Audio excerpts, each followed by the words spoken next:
Good morning, ladies and gentlemen, and welcome to the Franchise Brands PLC full year results investor presentation.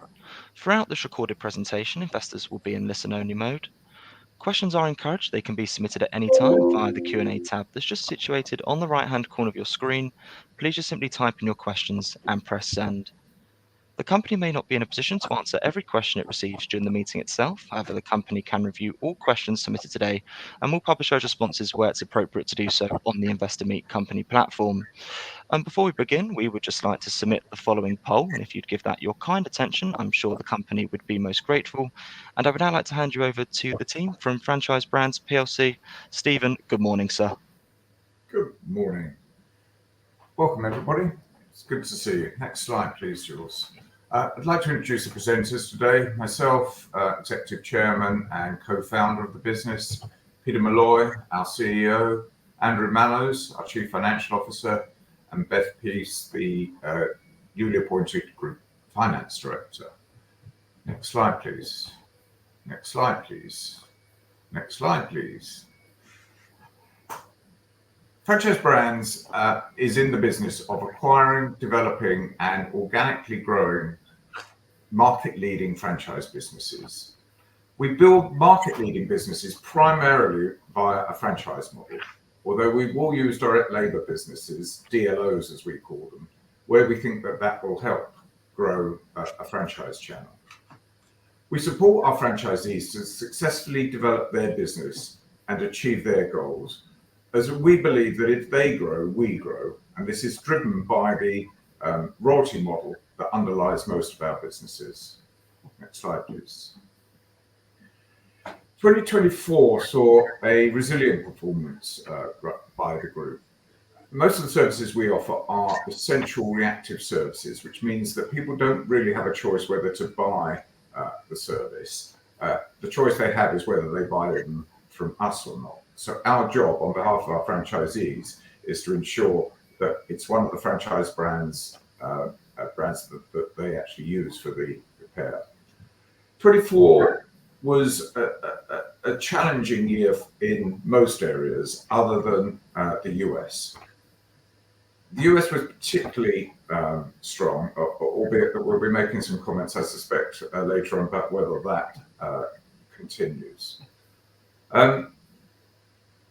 The lower European economic growth did impact demand for reactive services, but more particularly the planned service. Planned service usually follows on from a reactive call-out. So to give you an example, if a drain blocks, we can unblock. We determine that the drain has collapsed. We will need to plan a longer-term repair. And it's that longer-term and more expensive repair that was impacted by the slowdown. However, we took action to control the controllables, keeping strict control of our overheads, which meant that the highly cash-generative nature of our business allowed us to pay down the debt, such that now total debt, which we took on to acquire the Pertec business, is now less than 2 times adjusted EBITDA. Next slide, please. One of the key developments in 2024 was the development of our corporate governance. We announced last year that we were on our way to the full market at some point in the future, timing to be determined. And as part of that journey, we have now split my role with the appointment of a CEO. So now I am responsible for the strategic and corporate development of the group, including finance and future acquisitions. And Peter Malloy is now in charge of the day-to-day leadership of the group across the 4 principal divisions. We also developed our financing structure during the year with the appointment of Andrew Mallows as the permanent CFO, combining his previous role of commercial director. The finance activities of the business were further strengthened by Beth's appointment as Group Finance Director. And finally, the appointment of a third independent NED in Louise George. Next slide, please. Now I'd like to hand over to Peter, who will introduce himself and take you through the operational activities of the business. Peter. Thanks, Stephen. I'll keep my introduction fairly brief. I've been with the group for since the Metrod acquisition in 2017 in a variety of roles, and was appointed as the group CEO in October of last year. And really, just looking at my priorities, I've probably got 3 or 4 priorities. One is to connect the group with all of the expertise and knowledge we've got across the world to ensure that we've got the best practice in the right places. 3 key elements to our strategy, which is to increase our sales, to spend our money much more wisely, and collect our cash much more efficiently.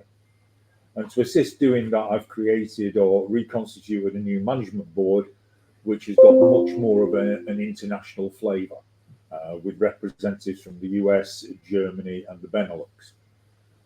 And my ambition is to deliver for all of our key stakeholders, our customers by delivering exceptional customer service, our franchisees to help them grow profitable businesses, our people to ensure that they've got a sense of purpose and pride in working for the organisation, and our shareholders by producing the best results that we can, and hopefully getting the share price going in the right direction.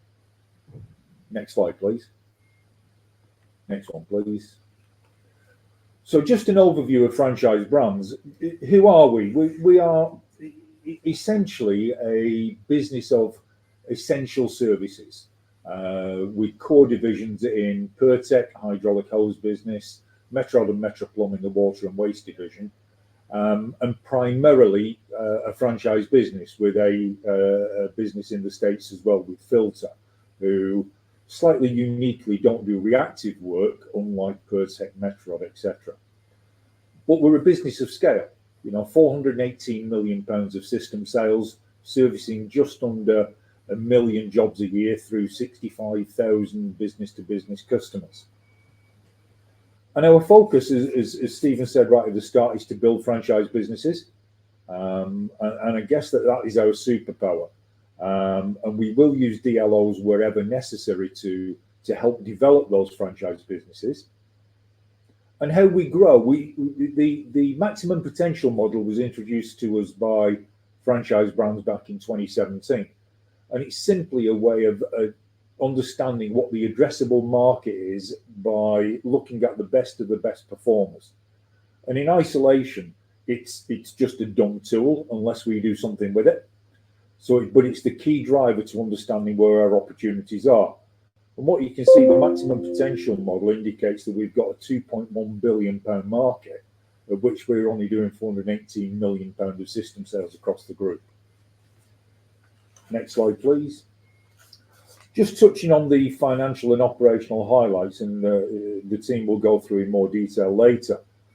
But if you look at the overall performance, despite having some really challenging markets, probably with the exception of the States where there were some tailwinds, all of these numbers are record numbers. In each of our core divisions, we increased to record levels of system sales, as I say, despite the challenging environment we were working in. And I think that underpins the resilience of the business and the strength of the brands that we've got worldwide. So system sales up by 20% to 418 million, as I said, generating 35.1 million pound of adjusted EBITDA profit. The net debt reduced by 9.6 million in the period, and I think Stephen will touch later on what we're going to do with capital allocation. And pleasingly, a 9% increase in the dividend that we will pay as well. So just at a glance for the business, and one of the things that I think adds to our resilience is our geographical spread, and that diversity, I think, helps us back in 2023. In 2024. What will happen in 2025 with the economic outlook, I'm not entirely sure, but it is our ambition to generate a third of our profit in each of our key geographies. And as you can see at the moment, we're dominated by the UK. North America is behind, but what we want to try and get is a third. And in terms of our leading brands, Pertec, hydraulic hose replacement business, now producing over 50% of the adjusted EBITDA for the business, and our most frequent acquisition. The water and waste division, which is made up of Metrod, Metroplumb, Willow Pumps, and Filter UK. And Filter UK being distinct from Filter International, there is a subtle difference in terms of the services they provide. Filter International, as touched on, is more of a planned business doing in the main oil filtration, and again delivered exclusively by franchisees. And B2C is really where the business started. I think it's fair to say in B2C they're suffering from a little bit of a challenging recruitment market at the lower end of the franchise recruitment market. Pertec, mainly a franchise business in our major markets, although we do have some DLO businesses in France and Sweden and some DLO depots in the Benelux and in Austria.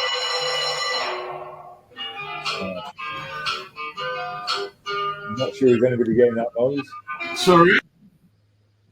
That was slightly off-putting, but I will continue.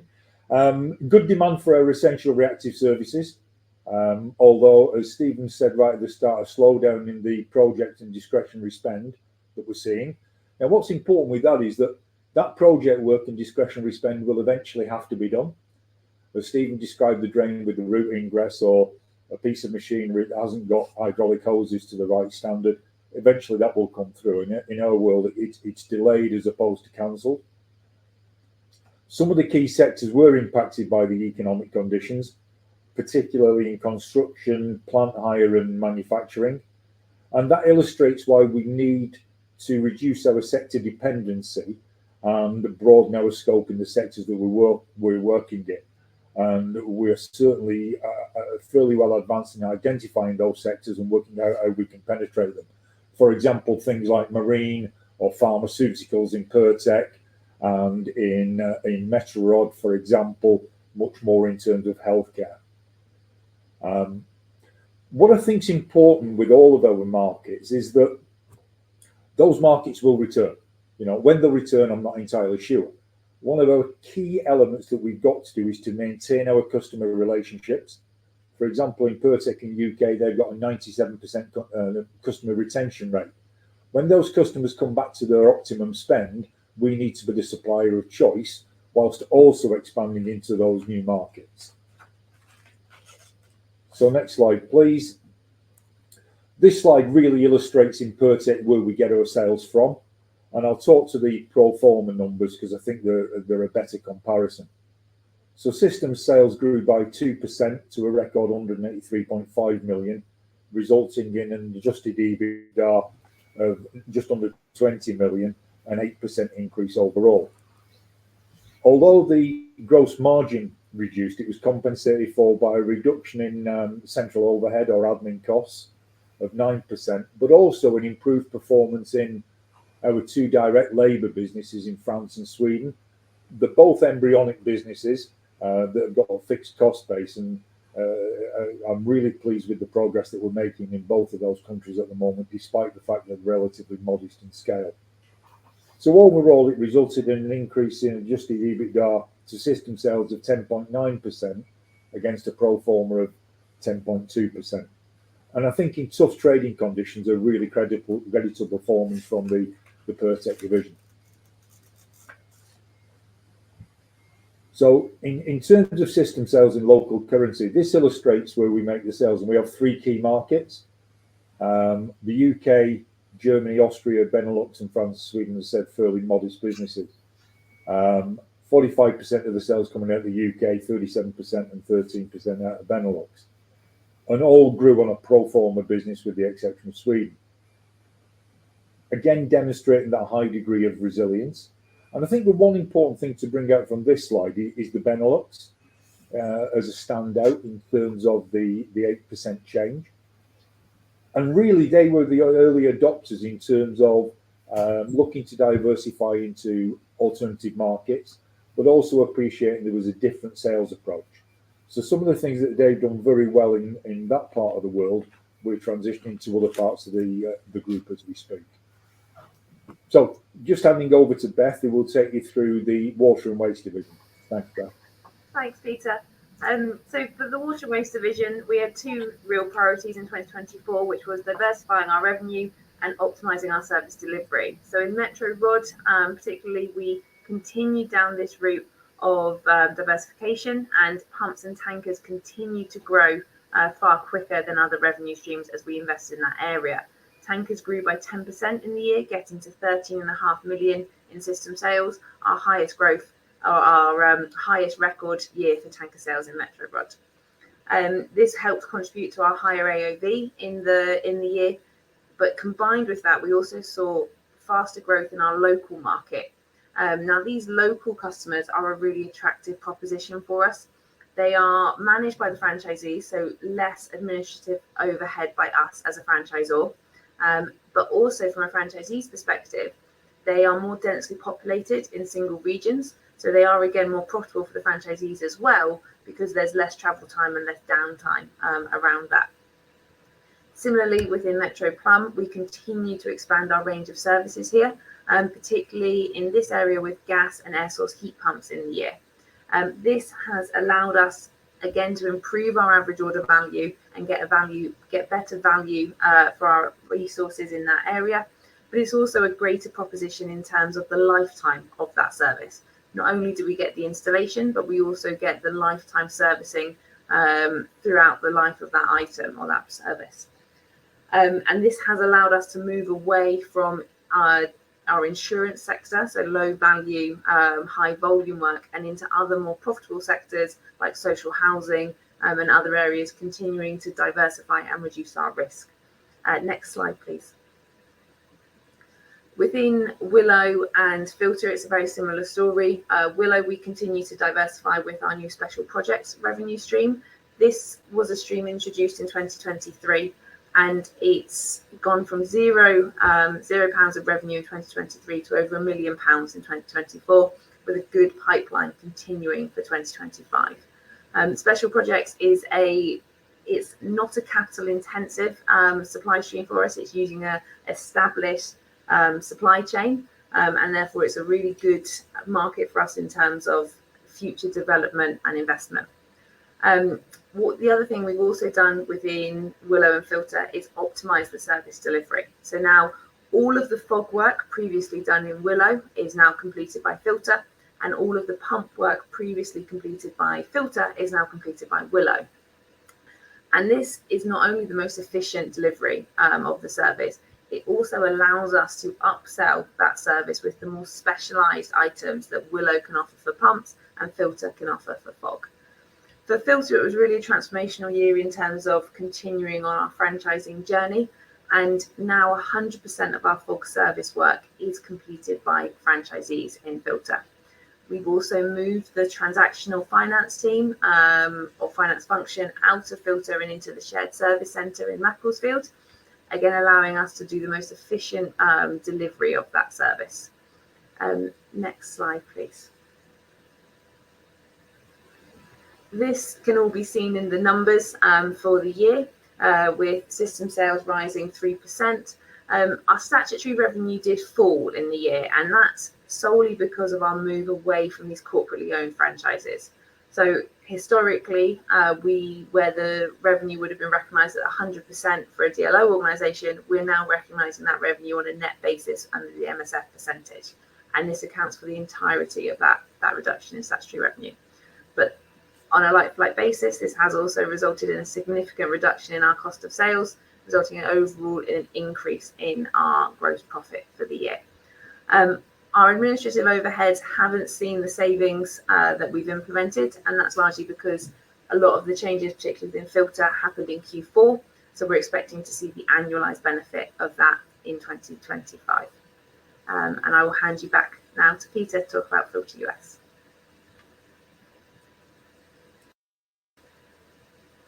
You're on mute, Peter.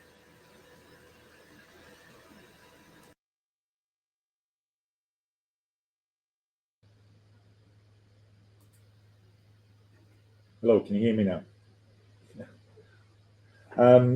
As we talked about, some of the tailwinds that we benefited from in the US were gratefully received, and system sales increased by 8% to 94.4 million, and by 12% in local currency. If we exclude the used cooking oil, the underlying sales increased by 14% and 17% in local currency.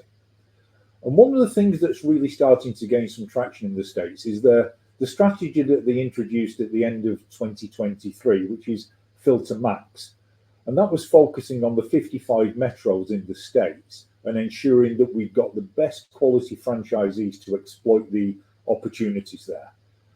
And I think allied to that, there is still an opportunity in the States to sell virgin territories. There's a third of the territories that we don't operate in at the moment. Now, not all of them are sustainable, but we believe there are fairly significant opportunities to sell additional territories.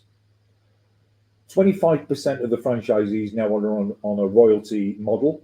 And again, this was, I think, beginning to be introduced in the start of 2023. And those 25% of franchisees contribute 50% of the system sales. And that helps encourage them to grow. And as we said right at the start of the presentation, if they grow, we grow. Just touching on the used cooking oil for a moment, we saw a 23% reduction in the price of used cooking oil from 23 to 24, but a 15% increase in the volume.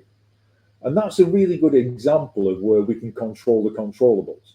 We can't do a huge amount about the oil price, but what we can do is collect more oil, encourage our franchisees to increase the scale and the capability of the used cooking oil facilities that they all operate.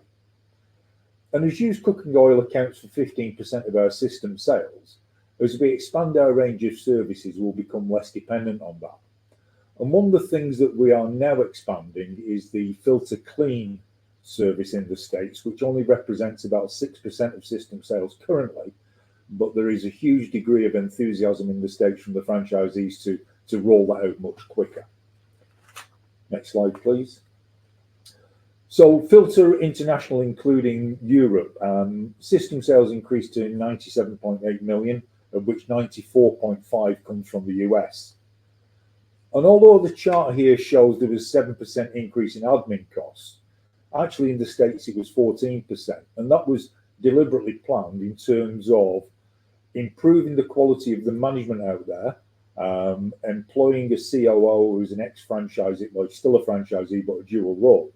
And the reason for that is to strengthen the team to accelerate the growth and take the opportunity that I talked about in terms of Filter Max, Filter Clean, and the vacant territories. But some of that was offset by the savings we made in Filter Europe in terms of the admin costs. And I think it's likely that Filter Europe, we will probably master franchise during 2025. Adjusted EBITDA fell primarily as a result of the used cooking oil price movement, but a pretty strong performance out of the States. I think considering the strategy that they deployed, really pleased with the Filter Max progression that we're making. Finally, in terms of B2C, so B2C, as I said earlier, is where the business started. And having 29 fewer franchisees in the system, sales reduced by 1%. And the gross profit was impacted by 3% as a result of lower recruitment. As I said, the challenges at the lower end of the recruitment market.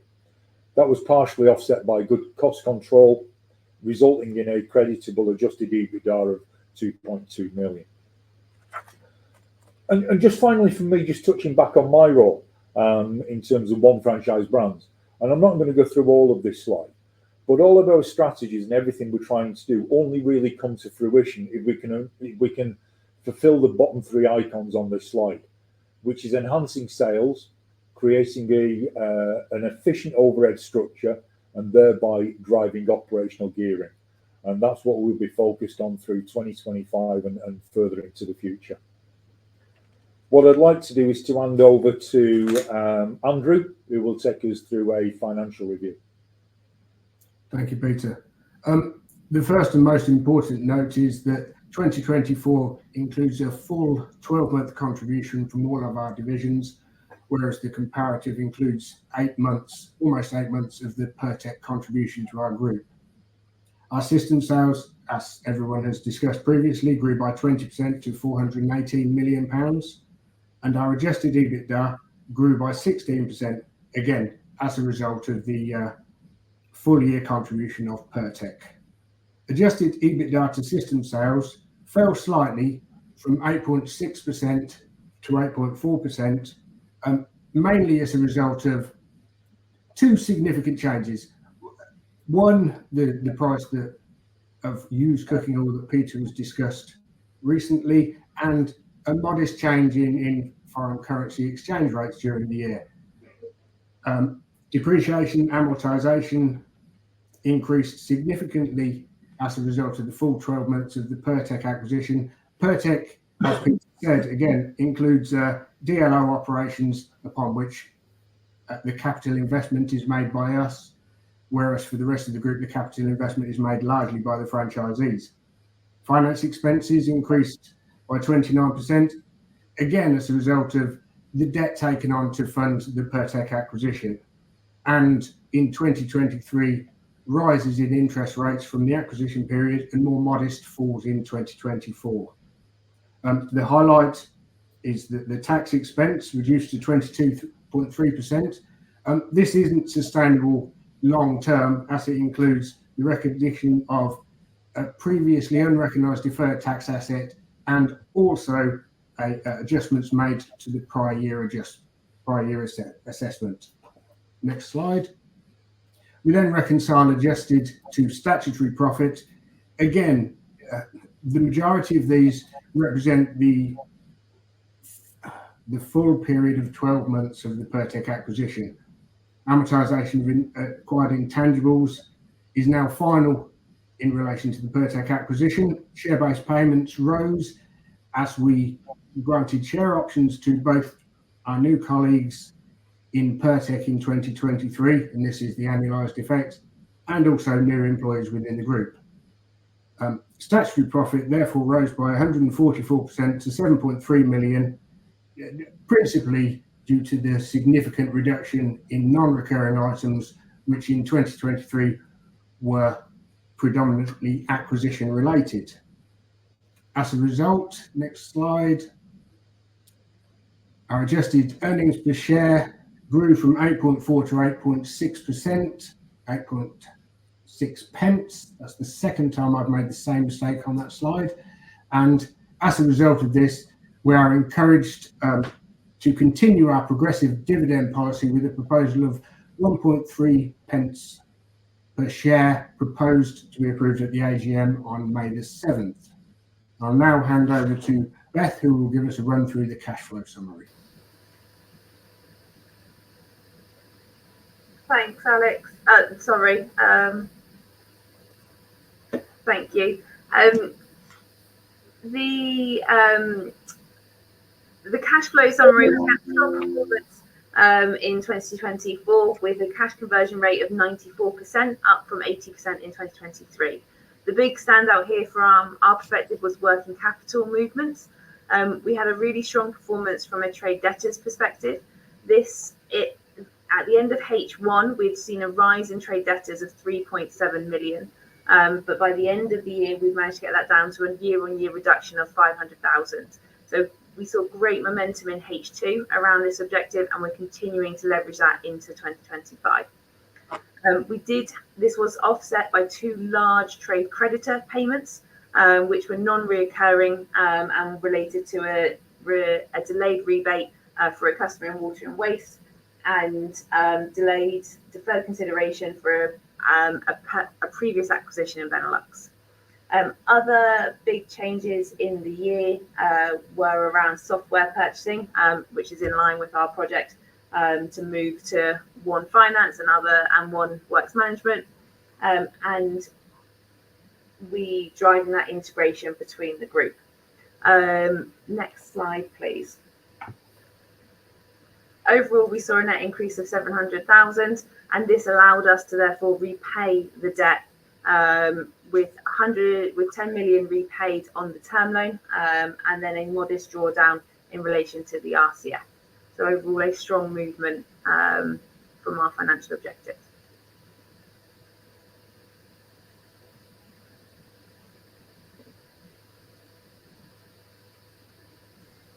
Thank you. Next slide, please, Jules. So I'd just like to run through now the capital allocation policy. The clear strategy of the group is to use the cash flow we generate from the franchise business to pay down debt. Capital allocations will balance that debt reduction with a progressive dividend policy, continuing investment in the organic growth of the business, and we will start a regular share purchase program for the EBT. Prior to the acquisition of Pertec, we tried to cover the option dilution with share purchases into the EBT. Obviously, taking on £100 million worth of debt to do that deal, we paused that program. But as debt is now coming down quite quickly, we will restart a regular program at some point in the second quarter. Longer term, we would look to dispose of non-core franchise and non-franchise businesses, either where they don't fit into our core strategy of reactive service, or where they're not supporting the growth of a franchise channel. This will accelerate our gearing and get us ready for the next acquisition of scale, which we would like to do when debt is at or near zero, which we now expect to be 27-28. The next acquisition is likely to be in the US. I've got to say that was pre-tariffs and what Trump has been doing, but nevertheless, we would, as an overall objective, like to balance our profits equally between North America, Europe, and the UK.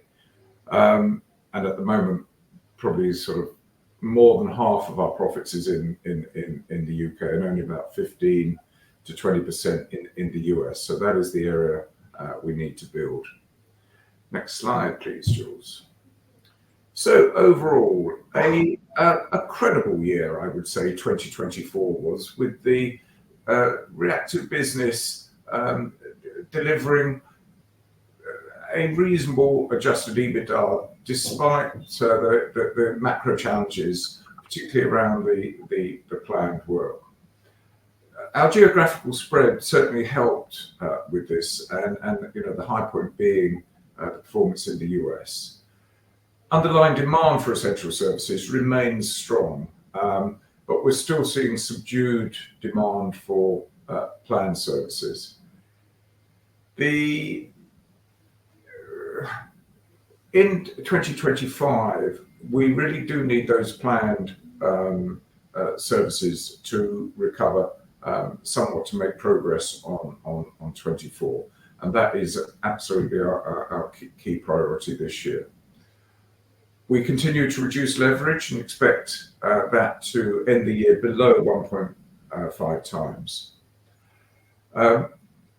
Peter has touched on the group-wide efficiencies, which will come through in 25, particularly as a result of the annualization of some of the things we did in 24 and the One Franchise Brands program. Finally, notwithstanding the adjusted EBITDA outlook, I think you can expect to see earnings per share increase quite quickly this year as we de-gear and interest rates come down.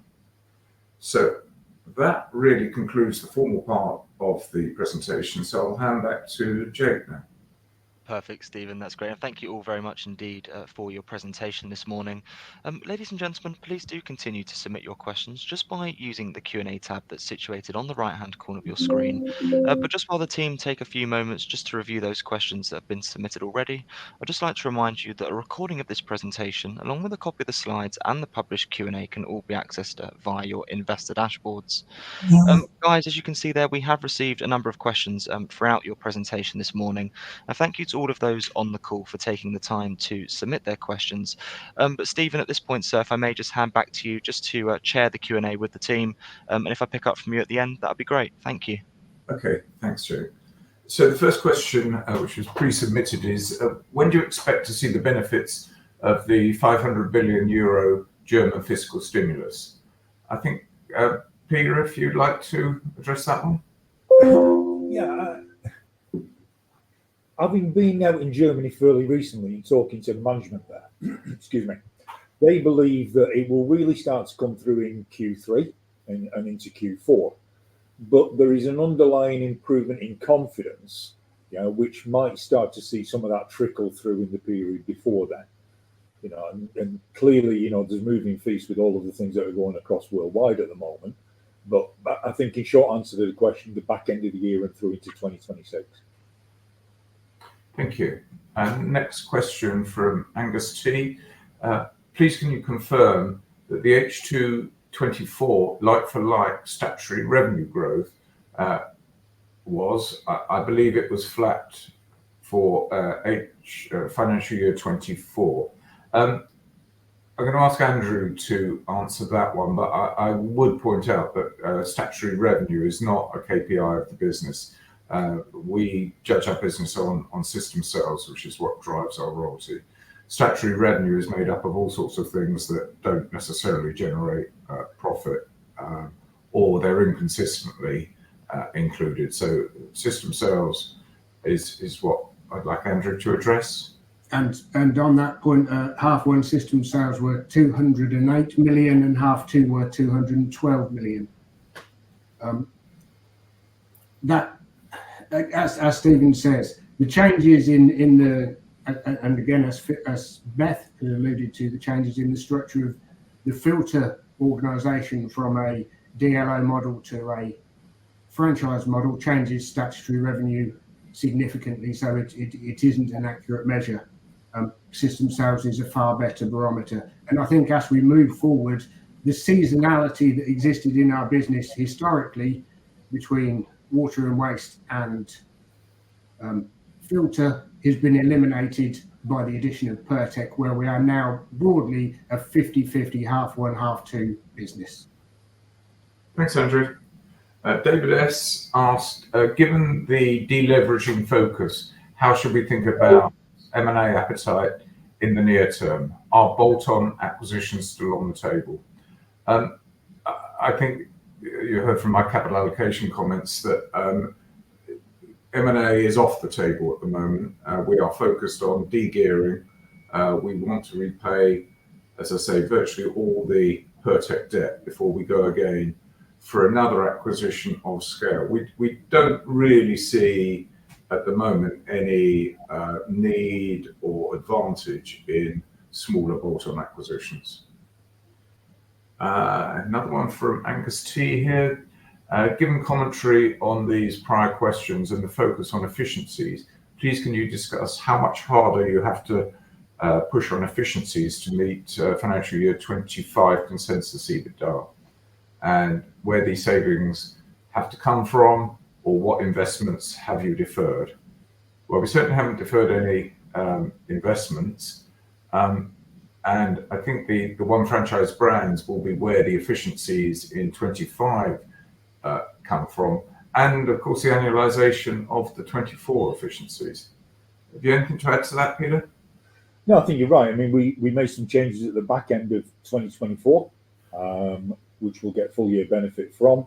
Beth touched on the operational finance moving out of Filter UK and into the centre in Macclesfield. And those are just examples of what we're trying to do across the group to ensure that we reduce duplication wherever we can. And then, as I said in my piece, connecting the group to get best practice.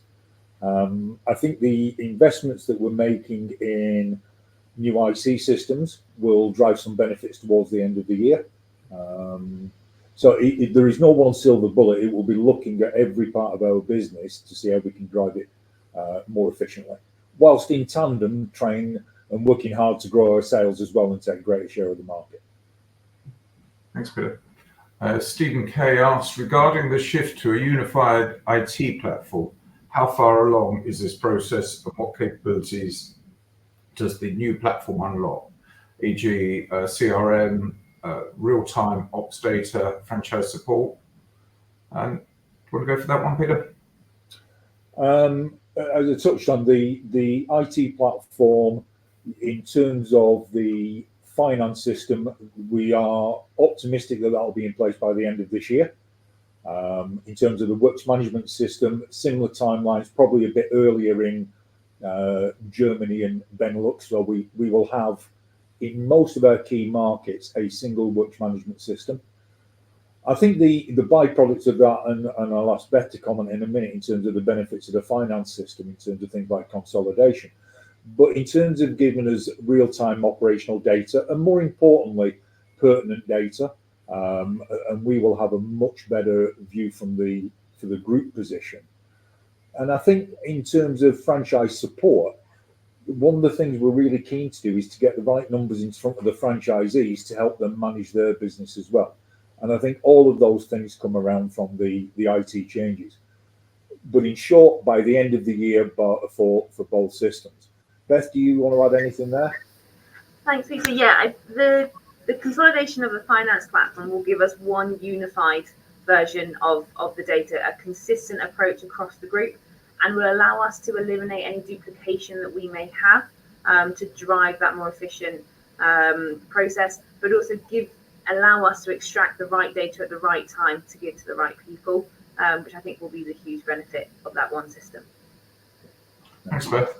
Alistair L asks, what impact do you expect Trump's China tariffs to have on used cooking oil price and filter US profits? Well, we're actively researching this at the moment. China provided 50% of the US's used cooking oil last year, about 1.25 million tons. We assume that will be subject now to 104% tariffs or whatever he decides from time to time. That should make that uneconomical. You would have thought that would drive up the price. There are other sources of cooking oil around the world, which may then find the US an attractive market. But I think on balance, we think that the price of used cooking oil will increase as a result. Now, by how much, for how long, and the impact that will have on Filter's profits, we haven't worked through yet. Next question from Alistair L. Have you had any inbound interest in buying the B2C business? Not directly, but we've had, in the last 3 months, more inbound inquiries from private equity and other investors, if you like, than we have for the last 2 or 3 years. So don't know where any of that will go. Most of it usually doesn't go anywhere. But we are talking. Next question from Arthur B. Have there been a few changes regarding the amortization schedule of acquired intangibles. Should the 10.2 million be considered the norm for the coming year? That's definitely one for Andrew or Beth. Thank you. Broadly, yes, is the answer.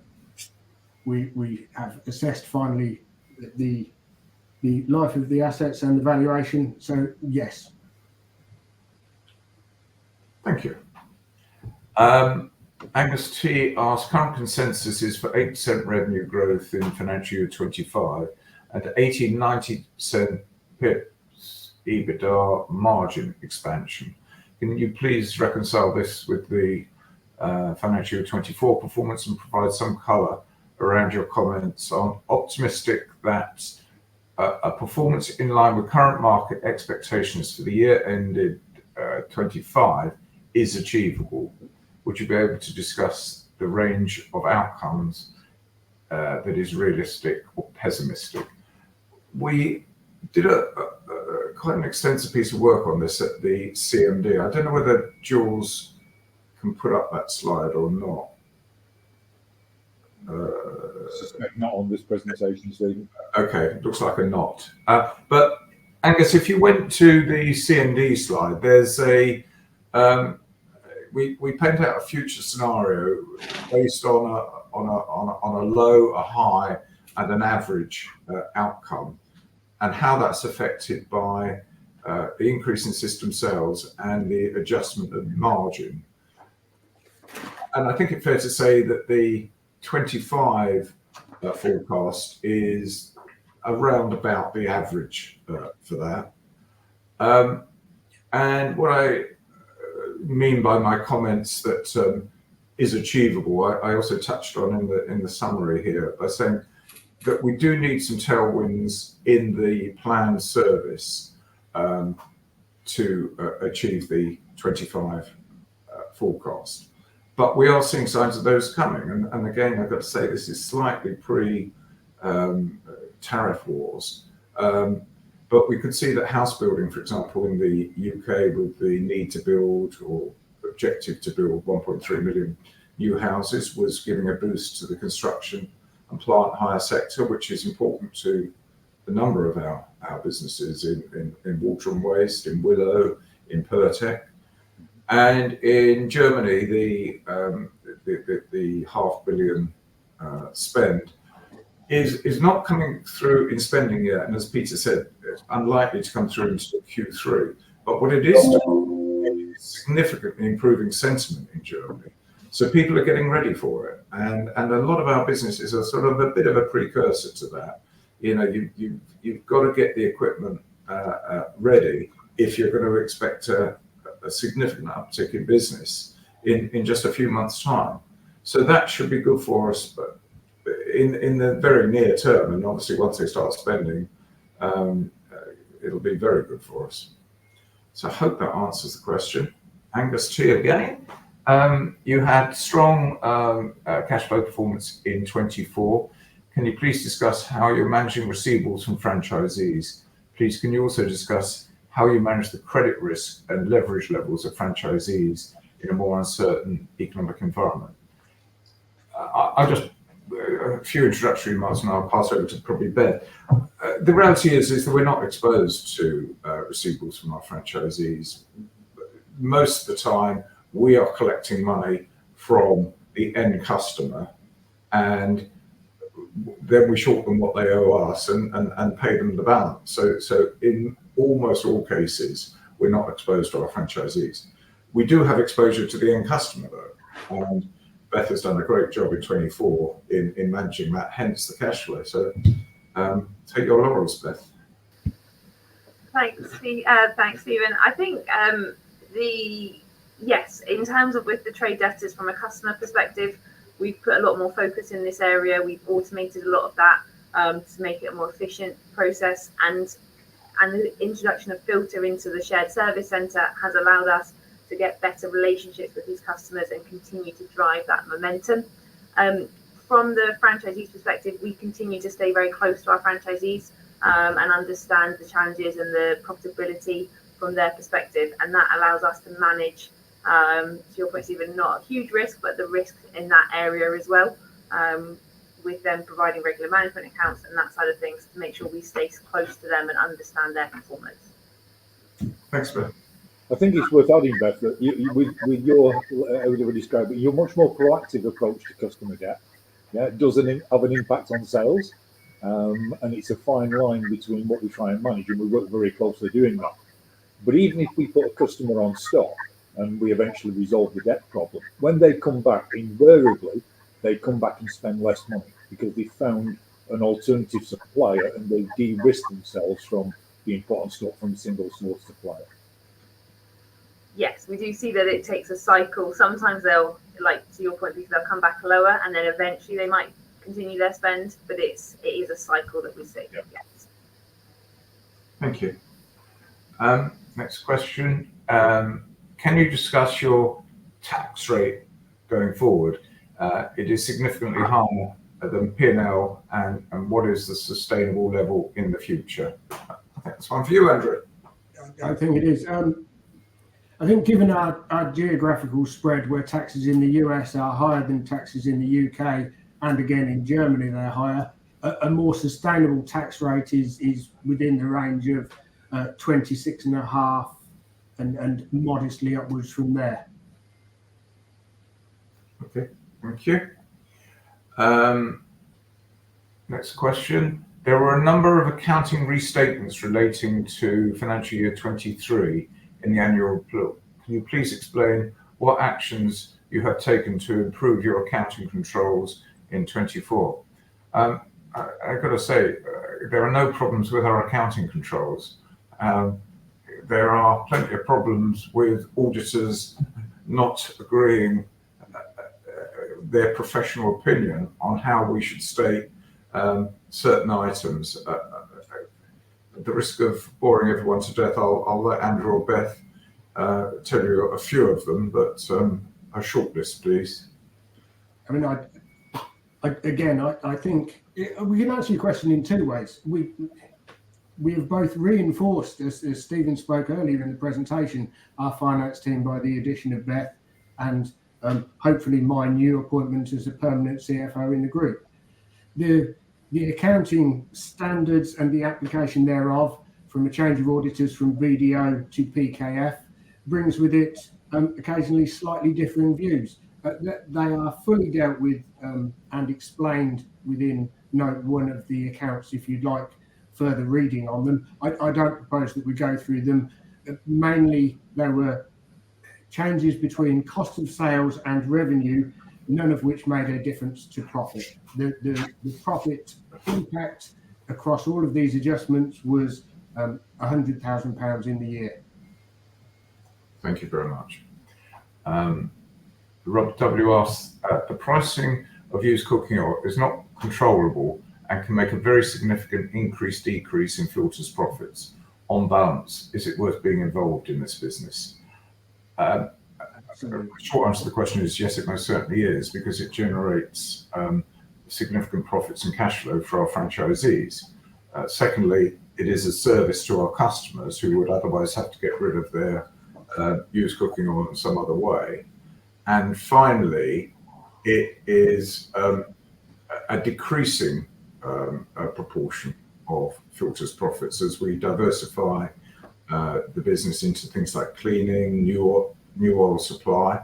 So I don't think it's going to have a dramatic effect in years to come. And indeed, in 24, a 23% movement in the price, I think gave us a $600,000 movement in profit. Andrew, is that right? Yeah, $700,000 in gross profit to the filter business. So about £500,000 on a group that makes 35 million a year. So I don't really accept that it has a significant effect on our profitability. And as it contributed $3.7 million, sorry, Stephen, it would be, I suspect, foolish to remove ourselves from this market. Anything to add, Peter? No, I agree. You know, I mean, it will become increasingly a smaller proportion as we build out the other services. Right. I think that's all the questions. Thank you very much. So I'll pass back to Jake. Absolutely, guys. Thank you very much indeed for being so generous of your time there and addressing all of those questions that came in from investors this morning. And of course, if there are any further questions that do come through, we'll make these available to you immediately after the presentation has ended. But Stephen, perhaps now, just before really just looking to redirect those on the call to provide you with their feedback, which I know is particularly important to yourself and the company, if I could please just ask you for a few closing comments just to wrap up with, that would be great. I'm going to pass that one on to Peter. I think on balance, I mean, Stephen said it earlier, we need some tailwinds, but I think we've got the right management team. I think we're in the right businesses to take advantage of the opportunities that we will create for ourselves as well. You know, the controlling of the controllables.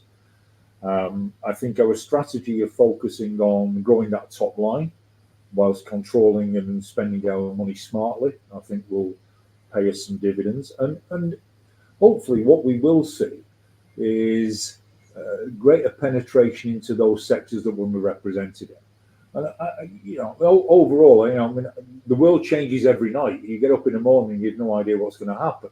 You know, what we've got to do is focus on what we can do.